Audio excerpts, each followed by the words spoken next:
Well, it's 8 degrees. What time is it? 8:30 in the morning. I'm a bit late out the door today. I'm going to combine a trip to the rifle range at the further east range of my hunting grounds for hawking. So I've got 2 falcons to fly. Cooler weathers. We got strong winds again later today, which means we're probably going to get warm temperatures. So I've got to get out early to catch it. Harvest, of course, is in full force. The sky is actually kind of dusty, even though it's humid from all the harvest and the combines going. I'm hoping more and more of my fields will become more accessible. At the moment, there's some fields that are cut and others that aren't, and it's very difficult when you eventually find a covey and they're right next to a standing crop. You know where they're going to go, and the falcon's not going to get down quick enough to reach them before they dump in tall standing canola or whatever. Harvest is incredibly late this year. You've heard me say this once or twice before, but it's 4, maybe 6 weeks late, which is incredible. Some of the farmers here are telling me the end of October they'll be done, and we could have snow by then. So part of the reason is we had a good wet summer. We had lots of small showers, which promoted the growth. The crops are good, they're dense, but they had a longer growing period, and now they're struggling to get them to ripen and dry out, so to speak, so that they can combine. And that's been the reason for the delay. Of course, it's very difficult for me to judge how good the partridge population is as a result, because I don't know what's in the bush or in the cover, or whether the rains killed the chicks. All this remains to be told, but word on the street is in Saskatchewan the numbers are not looking good. But I think, like here, that's geographical. Some areas are better than others. Anyway, we'll see how the day tolls out. Mine's waiting to go now. It's still so humid. They don't start till probably, I would say, 10:30, 11 o'clock in the morning, if not late afternoon. It's very popular nowadays. Instead of taking it to grain bins, they leave them in these huge plastic socks in the field, all the grain. But that field's been combined, and it's quite a big field. This one has been cut, the canola, to swath, but of course it is inaccessible. These crops still standing. I'm trying to find a flight this morning. There are dozens of hawks all over the place. My phone's not picking them up, but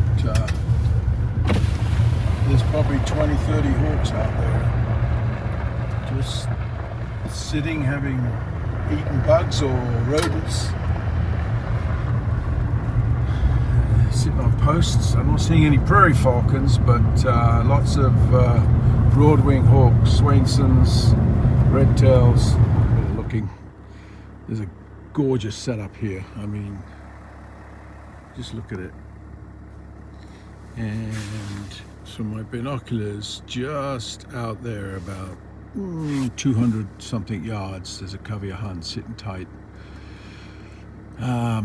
I want to try Wesson because he's flying better than Smith at the moment, and he hasn't made a kill, so this is a good clean break. They're going to head maybe to that little bit of cover over here, or to the valley, the other side of the road, but really he's going to get a shot at them. So I'm going to put him up down the road and drive back down here. See how this goes. From me now, about 300 yards, 250, 300 yards away, to the left of that building, but a third of the way closer to me. Anyway, beautiful wide open setup. This is why I come all the way out here. Crops are just being harvested now. So I'm going to give Wesson a go at this one. Let's see how he goes. There he goes. I'm going to probably drive down the road, get into the field, and then let the dogs out, see if I can get a point. I spotted these with binos, so we'll see. Well, he's following the truck. He's mounting nicely. The huns are out there. I'm just going to pull in this field here, I think, and then get the dogs out. I was not watching where I was going. Oh, the falcon's coming down. He was up good. Oh, he snagged one. He snagged one. Beautiful. Beautiful. Okay. Well, that was better than it could have been. He was up nice. I didn't know where the falcon was though. And the Huns were here. The dogs were just coming, but they were getting a crosswind.